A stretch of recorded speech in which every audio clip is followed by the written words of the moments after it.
Welcome in, everybody. Thank you so much for joining us. In today's webinar, we're going to cover brand strategy and how to be successful on your brand's TikTok performance with paid media. Joining us today is Alex Poinatska, who leads business development here at MagicLinks, and she brings over 15 years of experience in the influencer, affiliate, and creator economy spaces. Thanks so much for chatting with us today. My name is Genesis, and I'm on the marketing team here at MagicLinks, and also very excited to be here. Thanks, Genesis. I am so excited to be here and have this conversation with everyone around TikTok and specifically around TikTok boosting and paid amplification. All right, so just to set the scene a little bit here, when looking at the creator industry market growth as a whole, we really are just getting started, with the influencer marketing industry being on track to reach $16 billion this year alone. This, combined with the fact that social commerce will reach $958 billion in sales this year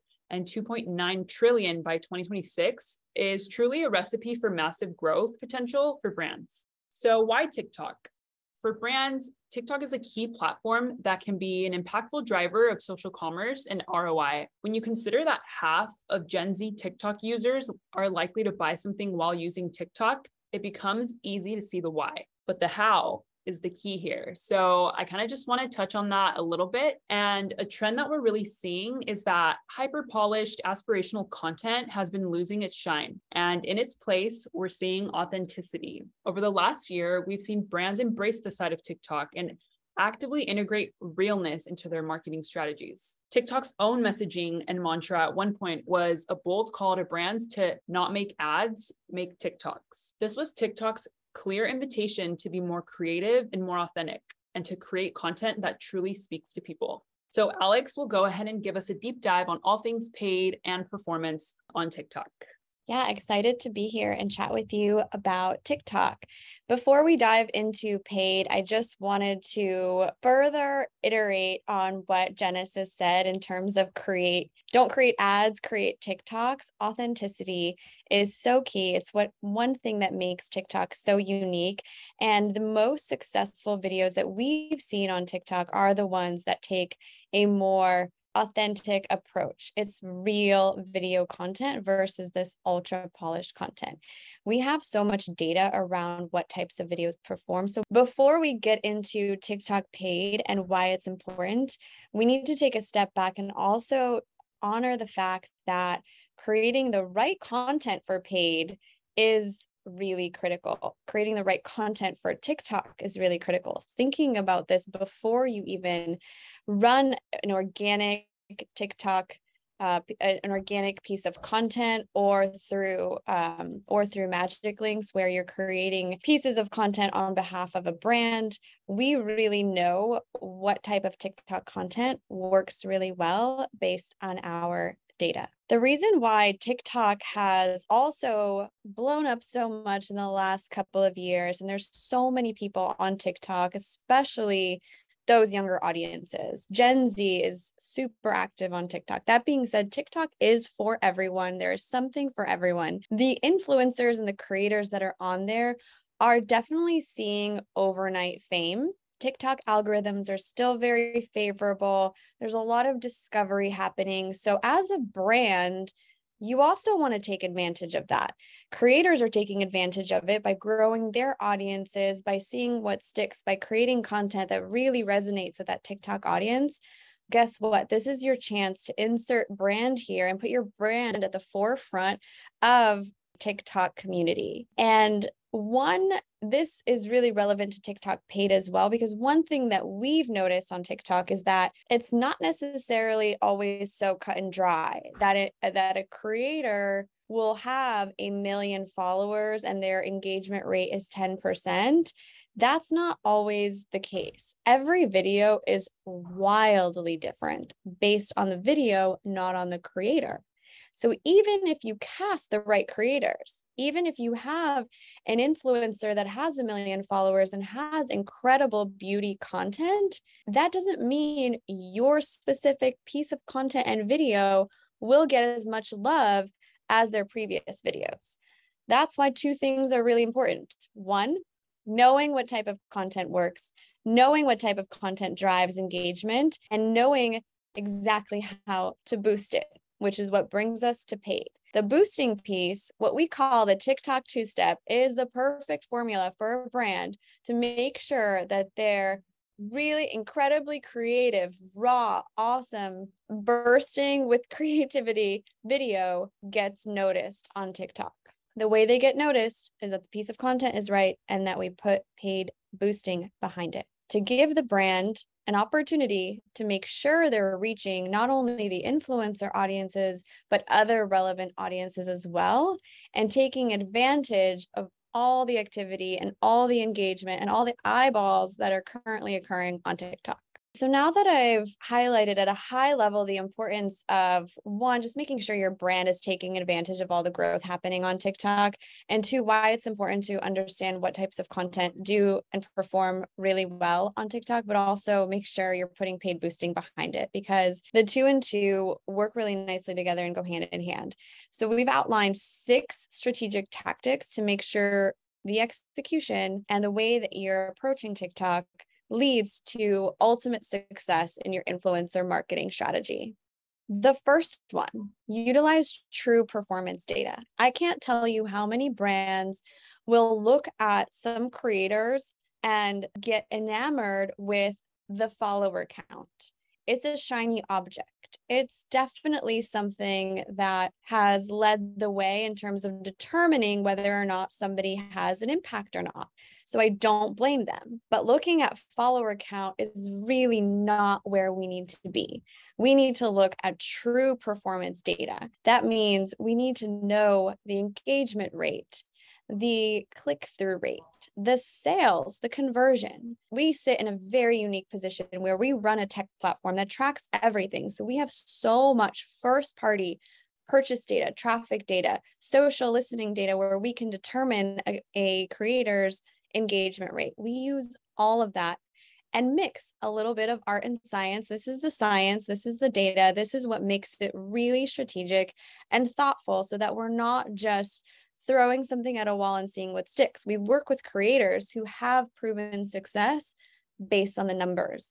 And the brands that we work with, we really truly guide them on making sure they're considering data and considering way more than just follower count in their TikTok strategy.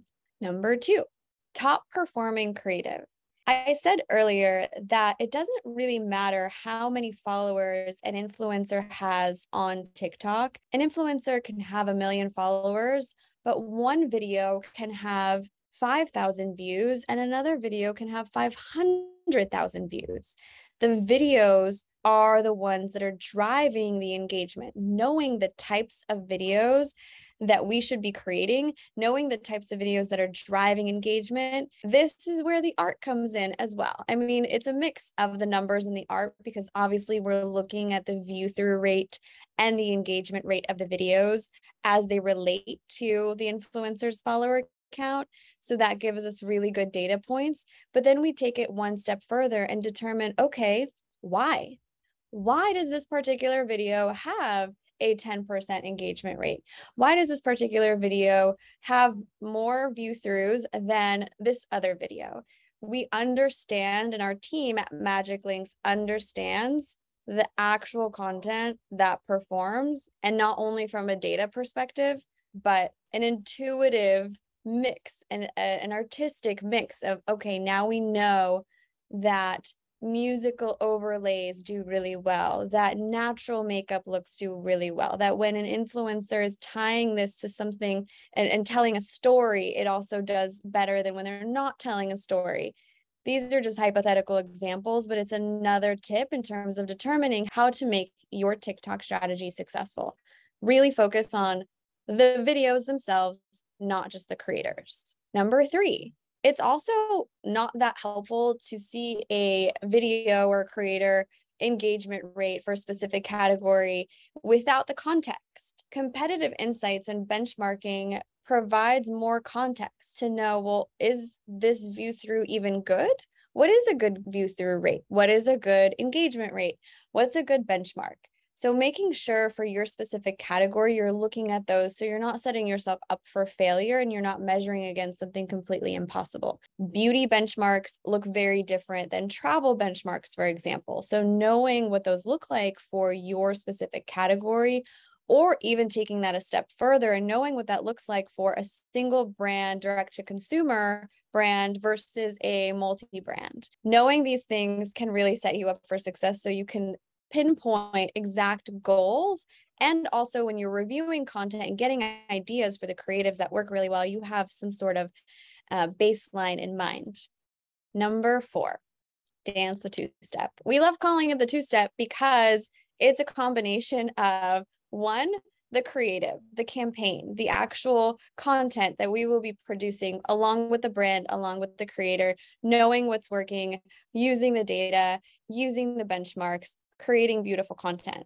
That's not where it stops. We have the opportunity to make sure that all of that work isn't just for that one single moment. That TikTok lives, for 24 hours within the feed. It may obviously live longer on an influencer site, but with boosting, with paid amplification, the second step of TikTok success, we make sure that content lives longer and gets more eyeballs, more engagement, more traction. And it's a really great way to guarantee that all the work that we put into this, all that thoughtful strategy that we did, there's more legs to it. And it's guaranteed that more people will view it. So even if a video organically get 500,000 views, you can then put paid boosting behind it to get 1 million views on top of that. And now you have a beautiful video showcasing your brand in such a real, raw, authentic way that really resonates with the Gen Z audience. And you just got 1.5 million viewers. And obviously, click-through rates, etc., will follow. The way that we determine which videos we will boost isn't just in a silo either. This process, boosting content, starts at the very beginning. So even though the 5th tip is look at the top performing content, the 5th tip really doesn't just start once the content is live. With MagicLinks, it starts way before that, and it starts with the content strategy. If we know that we're dancing the TikTok two-step and that the brand is going to create this content with a creator and we're going to paid amplification behind it and boost this piece of content, we already are starting to think, well, what types of content are great for both? Because there are things that we need to consider also. TikTok has really incredible tools depending on what you're trying to do with your paid boosting. So if there is a sticker code, for example, or if you have products included in the video and you want to create a collection ad with products, you'll need to make sure that the creator leaves some sort of space in that video for the sticker code so that when we do the paid boosting, that sticker code can easily be overlaid on it. So it's just like these little things that we think about in the very beginning that help us drive more success when it comes to paid boosting. So let's say we work with a brand and we have 5 creators creating really great, compelling TikTok content. And out of those 5 creators, there's clearly 2 winners. They just blew it out of the water with the engagement rate and the click-through rate and the view-through rate, all of the numbers that matter. We look at the benchmarks. For example, if it's a beauty brand, we look at the beauty benchmarks. They're exceeding the beauty benchmarks. We definitely want to boost these videos. It is clear that audiences are resonating with this content. We need more audiences to see it. So in that scenario, we will take these 2 pieces of content out of the 5 and paid boosting behind those.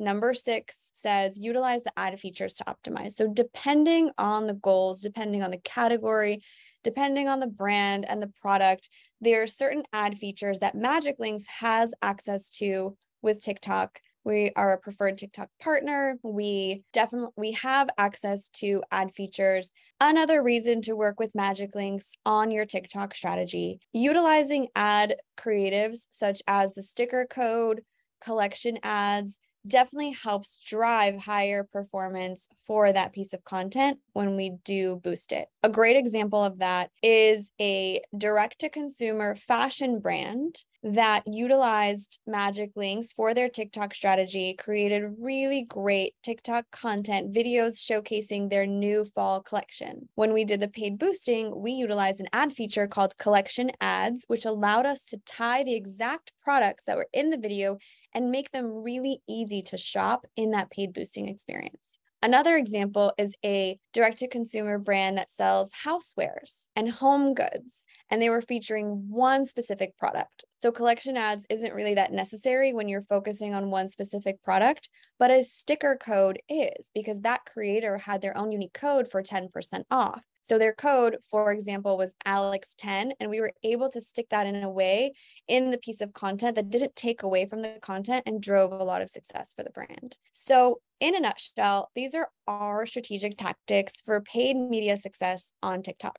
We work strategically with brands to determine which ad features we would layer on top of their paid boosting content as well. MagicLinks has access to a lot of different TikTok ad formats, which is incredible because we get to work with our brands and determine which one suits their needs best, dependent on their goal, dependent on their category, and dependent on exactly what the content looks like. So for example, if it's a housewares retailer that is just focused on one product, a collection ad would not necessarily be relevant because it's a carousel of products.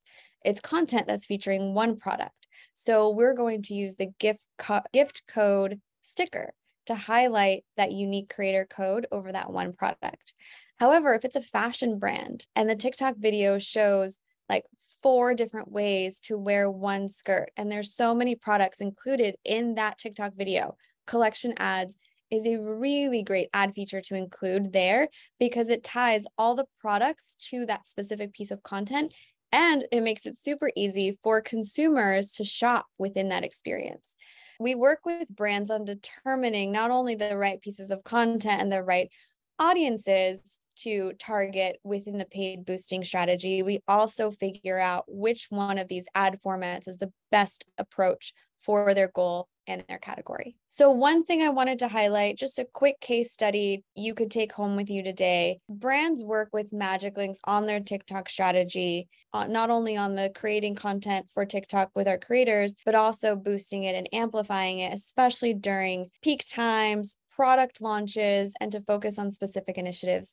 We ran a case study with a multi-brand retailer that focused on highlighting a new fashion launch and also just a general line to target the Gen Z consumer. By including paid amplification into our overall TikTok strategy, by honing in on the right TikTok creators based on our performance data and match intelligence, by using our expertise in content creation in general to understand, well, what types of content will resonate, and then finding the right content to boost, knowing which one is outperforming the others. We boosted that content in a way that highlighted all 6 strategic areas that we discussed during today's webinar.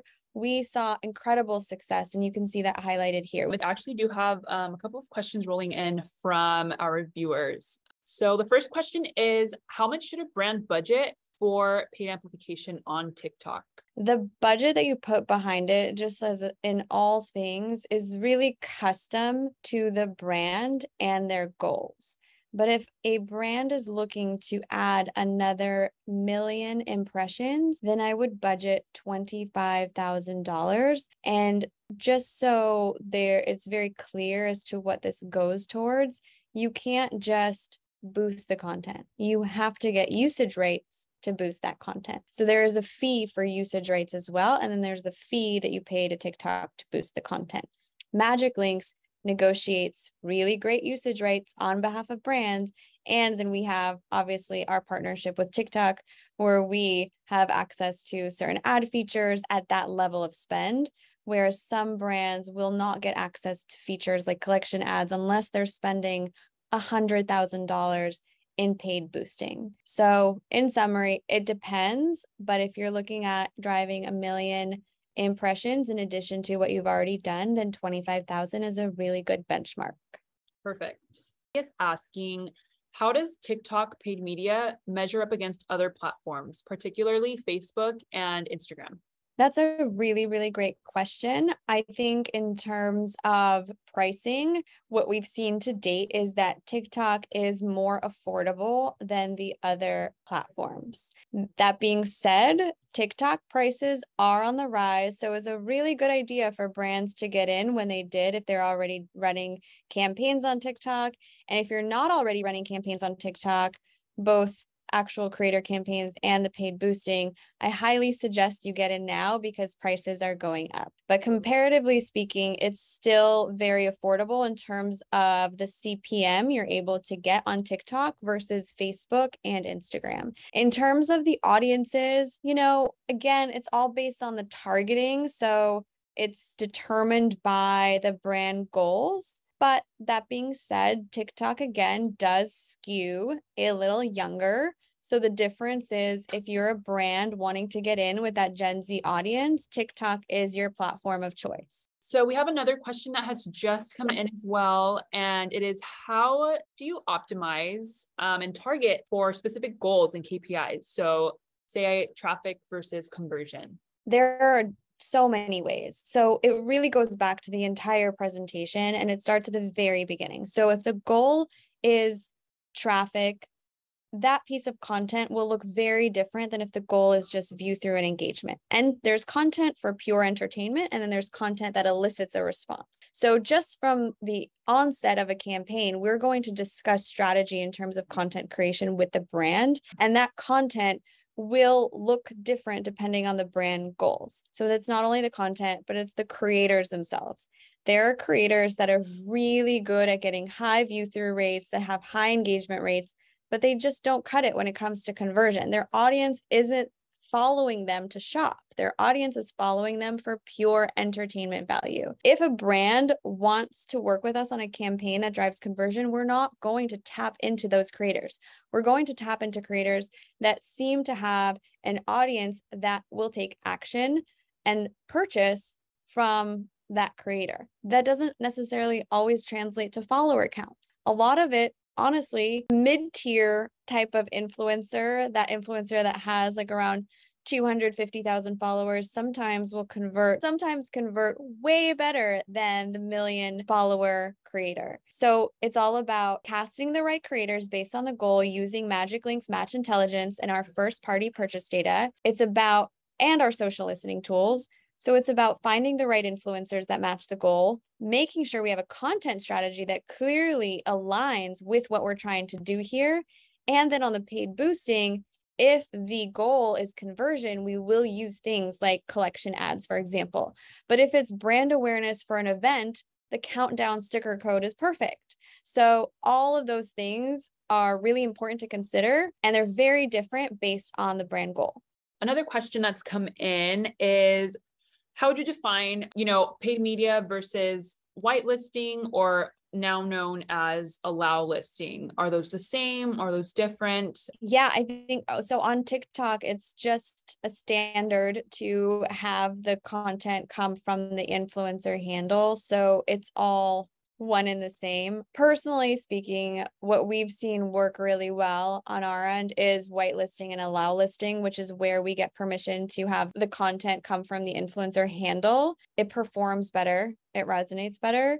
So paid boosting is just a generic overall term for putting paid spend behind a piece of content to target a specific audience. Whitelisting and allow listing are a type of paid boosting that allows the ad to appear like it's being boosted by the creator themselves, so it has the creator handle, which, it depends on what performs really well, but we've seen that the creator handle boosting outperforms just generic paid boosting. We have a couple more questions. The next one is, do you recommend a mix of influencers, so like micro to mega, or just like a focus on one particular type of influencer? That is totally dependent on the goal of the brand. Everything needs to be custom and thoughtful based on the brand goal. If the brand goal is brand awareness and impressions and getting the most eyeballs as possible, then yeah, most of the influencers that we'll work with will be top tier talent. They will have a lot of followers and a strong view through rate and engagement rate. If the brand goal is, building trust with really niche communities and making sure, and if the category is very unique, then maybe the micros and the nanos will be a really good tier to try. If the brand goal is to drive sales, and that mid tier is really the sweet spot. I personally think all brands should take all tiers into account and build out an entire program that focuses on all tiers, because they definitely have impact on one another as well. There is something that we call the halo effect. Working with top influencers definitely trickles down. Working with micros and nanos is a really great way to get in with creators early on and lock in loyalty and build trust with those niche communities, and also drive really high engagement and conversion rates. And then that mid-tier is really great for driving sales. So a brand should work with the entire mix, but if they only have a small budget and their TikTok strategy in particular is focused on one specific goal, like driving awareness, then we'd work with one set tier. Perfect. And we have time for one last question. So somebody wants to know, how does, TikTok compare to other platforms in terms of audience engagement, or like the audiences on the platforms themselves? I think the data is still coming in terms of, how engagement differs. I do think YouTube probably has maybe the strongest engagement. Like when you're watching those YouTube videos, 50,000 subscribers on a YouTube channel is incredibly valuable. These are people that subscribe to that content and watch it. That being said, TikTok engagement rates, it depends on the category. It depends on the creator. I don't necessarily think it's like if we're comparing platforms, and if the question, I would say, is the question more around how do the platforms differ from one another, and how should a brand consider overall platform strategy? I would say that there is a lot of eyeballs on TikTok and a lot of engagement, but it's still definitely more entertainment focused. So TikTok would be my brand awareness play. Yes, there are conversion tools. That being said, YouTube and Instagram are way better at conversion than TikTok is at the moment. I know TikTok is working on a lot of tools, but TikTok has a wide audience and lots of eyeballs and a younger audience. It's Gen Z. The content is more raw. It's more real. There's a lot more engagement on there in terms of viewing videos. YouTube and Instagram is definitely more polished. There is a lot of engagement on Instagram, and there continues to be, but it definitely is an audience that skews older, and there's more conversion opportunities. Instagram allows affiliate linking within the experience in a much easier and seamless way than TikTok does. So if you're watching a video and you like an outfit, the swipe up on Instagram is great. Instagram advertising for fashion and apparel is still really, really great. And for other categories too. So, there is a difference in terms of what you can expect as a brand from each platform, and all platforms play really nicely together. I wouldn't abandon Instagram and YouTube just because you're focusing solely on TikTok now. I think it's really important to take a multi-platform approach when it comes to your influencer marketing strategy. Thank you, Alex, for your expertise and your time today. And thank you all for tuning in. We will see you at the next one. Bye, everybody. Thank you for having me. So excited to have this conversation with everyone today. It's definitely a topic that is top of mind for brands. We get a ton of brands asking us so many questions about TikTok and TikTok strategy. So it's really nice to come together and offer this up to everyone. So thanks again for having me. And it's so wonderful to work with you all.